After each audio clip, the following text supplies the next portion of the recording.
everyone! Magandang araw po sa lahat ng taga-subaybay ng Abot Kamay na Pangarap. Ito nga ngayon ang kaganapan dito sa Abot Kamay na Pangarap. Balik na nga sa pagiging doktor itong si Dr. RG Tanyag at masayang-masaya nga ang lahat, lalong-lalo na itong si Annalyn at itong si Giselle dahil nga sa nakabalik na nga bilang isang doktor itong si RG Tanyag. At masaya nga din ang lahat dahil nga itong si RG Tanyag ay isa na uling doktor dito sa Apex. At ito naman ay nakita nga nitong si Dr. Carlos Benitez sa balita at sabi nga nito ay nakabalik na daw pala ang isang neurosurgeon at baliw lang daw ang siraulo lang daw ang magpapacheck up dito kay Dr. RG Tanyag. Sabi nitong si Dr. Carlos Benitez na narinig naman nga ng kanyang kaibigan at sabi nga nitong kanyang kaibigan na parehas lang daw silang dalawa na may sira ang ulo. At samantala itong si Dr. Carlos Benitez nga ay nagalit nga dito sa kanyang kaibigan dahil sa pagsasalita niya ng ganun sa kanya. At samantala ay dumating na nga ng Pilipinas itong si Madam Obwa at ito ay dumiretso na nga din dito sa welcome party sa kanya ng mga taga-Apex, lalong-lalo na itong si Giselle na sobrang excited nga para ma-meet nga itong si Madam Dobwa.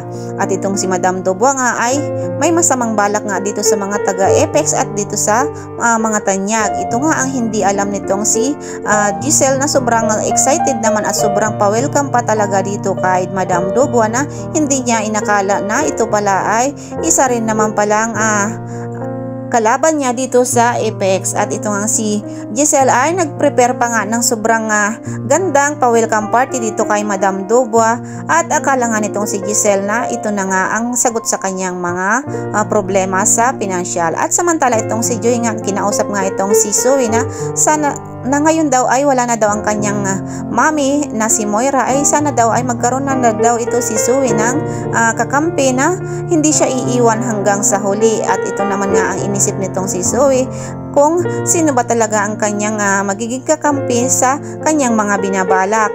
At ito nga si Joy nga ay mas lalo niya pang ginatungan itong si Zoe na kailangan niya talagang magkaroon ng tagapagtanggol na hindi siya iiwanan hanggang sa huli daw. At ito nga si Zoe nga ay nanaig na naman ang pagiging ang puot nito sa kanyang puso at gusto niya na namang ipaghiganti ang pagkawala nga ng nag-iisang kakampi niya sa buhay na ito nga ay ang kanyang maming si Moira.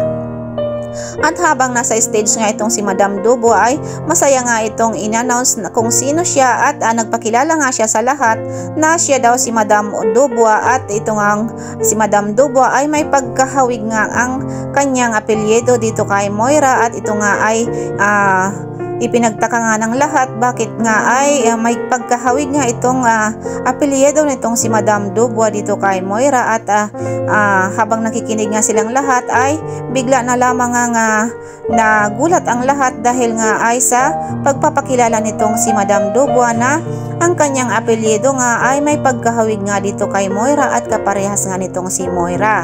At nagulat nga din itong si Giselle at sabi niya nga ay tama daw ba ang kanyang narinig na itong si Madam Dobwa nga at itong si Moira ay magkapareho nga ang apelyido.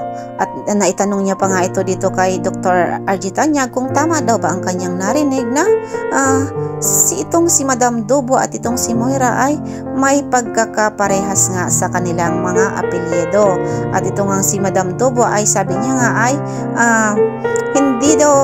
hindi na daw dapat silang magtaka kung magkaparehas daw ang kanilang apelyido nitong si Moira dahil nga daw ito nga si Moira at itong si Madam Dobwa ay may relasyon nga ito sa isa't isa. At ito nga si Madam Dobwa nga ay pumunta nga dito para kay Moira.